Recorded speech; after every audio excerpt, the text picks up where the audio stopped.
Anda kembali bersama kami di Newsroom dan kita masih berbincang mengenai koalisi pemerintah yang menguasai DPR dan juga MPR. Baik Bang Lusius dan juga Bang Gun-Gun, ini bicara mengenai juga pemerintahan yang baru, gitu ya, sudah dilantik pimpinan dari DPR, MPR dan juga DPD yang baru. Ini kalau melihat kira-kira untuk 5 tahun ke depan ini seperti apa nih Bang kepengurusan yang sekarang ini? Bang Gun-Gun dulu mungkin. Menurut saya sih gini, kita harus positive thinking bahwa pemerintahan Jokowi Kiai Ma'ruf kan lahir dari pemilu demokratis. Terlepas dari segala plus minusnya, kekurangannya, tetapi bahwa rakyat sudah menentukan Presiden Jokowi dan Kiai Ma'ruf memperoleh lebih dari 50%, kan 55. Itu sebagai basis demokrasi. Kenapa? Demos Kratosnya ada. Tetapi kemudian jangan dibajak gitu oleh sekelompok elit oligarkis yang berada di parpol untuk kemudian mengembalikan agenda nanti kontestasi elektoral mendatang itu dengan tendensi mayoritarian. Karena apa? Dalam konteks politik itu ketika bicara soal suara mayoritas di DPR apalagi di MPR itu ada jebakan yang seringkali menggoda, yaitu yang disebut dengan tendensi mayoritarian. Apa sih tendensi mayoritarian itu? Yaitu mengoptimalkan suara mayoritas itu untuk menghasilkan beragam paket aturan, regulasi, undang-undang yang tidak seluruhnya relevan dengan keinginan atau kehendak publik. Contoh, saya kasih contoh. Publik menghendaki pemberantasan korupsi itu law enforcement-nya kuat. Tetapi kemudian justru misalnya dibikin mekanisme berdasarkan suara mayoritas anggota DPR di periode kemarin di penghujung itu kemudian menyepakati revisi undang-undang KPK. Dan kemudian publik teriak, ya kan? Nah besok jangan sampai tendensi mayoritarian itu juga menghinggapi perumusan kebijakan termasuk undang-undang yang tidak dikehendaki oleh publik. Contoh misalnya, hati-hati dengan amandemen Undang-Undang Dasar 1945. Jangan jadi kotak Pandora mengembalikan demokrasi Indonesia ke masa lalu. Ini perjuangan kita untuk membuka ruang demokrasi partisipatif melalui partisipasi warga untuk datang ke TPS itu udah luar biasa. Dan terlepas dari segala kekurangannya, 75% yang terakhir kemarin warga berpartisipasi itu menunjukkan gairah politik yang kemudian partisipatoris. Kalau kemudian kembali pemilihan itu nanti ke MPR karena misalnya memosisikan MPR sebagai lembaga tertinggi negara, ya kan? Dan apalagi kemudian berkehendak menjadikan presiden sebagai mandataris MPR, padahal itu sudah di amandemen waktu tahun 2001. Artinya kan kita memutar ulang sejarah, gitu. Bisa nggak itu terjadi? Bisa. Atas nama apa? Mayoritas. Ketika misalnya sekarang MPR dibikin semua happy dengan pembagian komposisi 10 pimpinan, berarti kan 9 fraksi partai politik dan 1 DPD. Artinya semua happy kan. Kalau semua happy kemudian pimpinannya nanti juga kolaboratif, ya tidak menyisakan ruang untuk mendengar lebih banyak apa yang kemudian muncul di publik begitu. Bang Lusius ada yang mau ditambahkan Bang? Ya saya kira sama saja. Walaupun coba untuk optimis, tapi fakta itu sejak awal tuh pesimisme itu yang justru dihadirkan oleh berbagai kejadian politik yang terjadi akhir-akhir ini gitu ya. Kita misalnya melihat di proses pemilihan pimpinan MPR gitu ya, dengan mudah kemudian setelah lobby yang seolah-olah alot gitu selama 2 hari, akhirnya dengan mudah di menit terakhir mereka memutuskan Bamsud yang menjadi ketua MPR gitu. Dan saya kira alat yang menjadi transaksi kompromi pimpinan MPR ini yang seperti yang Mas Gun-Gun bilang tadi perlu diwaspadai sejak awal gitu ya.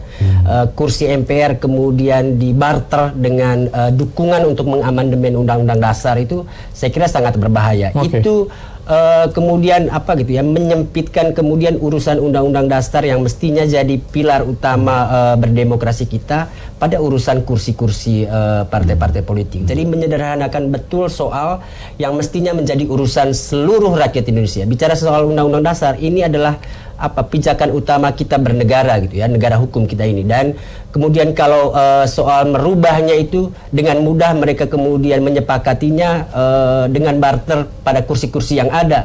Saya kira itu melecehkan kemudian nilai kita sebagai bangsa gitu ya. Mereka menganggap MPR sebagai rumah kebangsaan, pada saat yang bersamaan yang mereka pertontonkan itu bagaimana MPR menjadi tempat mereka berbagi-bagi kursi gitu. Jadi saya kira situasi-situasi semacam ini kembali lagi saya katakan penting buat masyarakat sipil, buat masyarakat umum, mahasiswa untuk memastikan kita tidak diam pada proses yang sedang terjadi agar mereka tidak merasa selalu benar dengan apa yang mereka lakukan. Kita harus terus mengawalnya dari luar parlemen gitu. Nah itu Bang Gun, kalau untuk cara mengawalnya sendiri kira-kira seperti apa sih yang bisa dilakukan masyarakat saat ini? Sebelum masyarakat, saya tentu berharap ada masih posisi partai yang sebenarnya memungkinkan untuk tidak seluruhnya bergabung dengan kongsi pendukung pemerintah. Contoh seperti PAN, Demokrat gitu ya, PKS yang sudah jelas posisi dan sikap politiknya kan PKS untuk menjadi oposisi. Dua partai seperti Demokrat dan PAN kan belum jelas, apalagi Partai Gerindra yang saya dengar dan berpotensi untuk juga bergabung dengan pemerintah. Oke, berarti kan banyak sekali partai yang berada di pemerintah. Kalau 61 atau 62 kemarin tambah Gerindra bisa mungkin mencapai 75-an tuh. Iya kan, 75%-an. Nah, ini tentu menjadi di satu sisi menguntungkan bagi pemerintahan Jokowi, ya. Tetapi di sisi lain itu juga bisa jadi jebakan periode kedua, di mana di periode kedua itu biasanya ada yang disebut dengan demokrasi kolusif. Kolusif demokrasi itu dimulai dari biasanya bagi-bagi tadi, bagi-bagi coupling. Karena pembagian coupling itu urusan elit, seringkali kemudian lupa dengan publik. Nah, disitulah menurut saya fungsi kekuatan civil society seperti gerakan mahasiswa, NGO seperti Bung Lusius, kampus seperti saya, itu kemudian tetap melakukan kajian, suara di ekstra parlementer. Tetapi kemudian gini, sebagai negara demokrasi kita harus menghormati gerakan mahasiswa. Jangan ada tindakan represif. Kalau kemudian gerakan mahasiswa sebagai bagian dari urat nadi suara masyarakat itu justru dipotong, itu dampaknya buruk nanti. Misalnya lebih baik suara itu aktual tetapi terkoordinir dibanding suara itu laten tetapi kemudian membahayakan karena banyak penunggang gelap tadi, gitu. Oke, baik. Kalau Bang Lusius terakhir mungkin Bang, ini apa harapan ke depan di pemerintahan yang baru, Bang?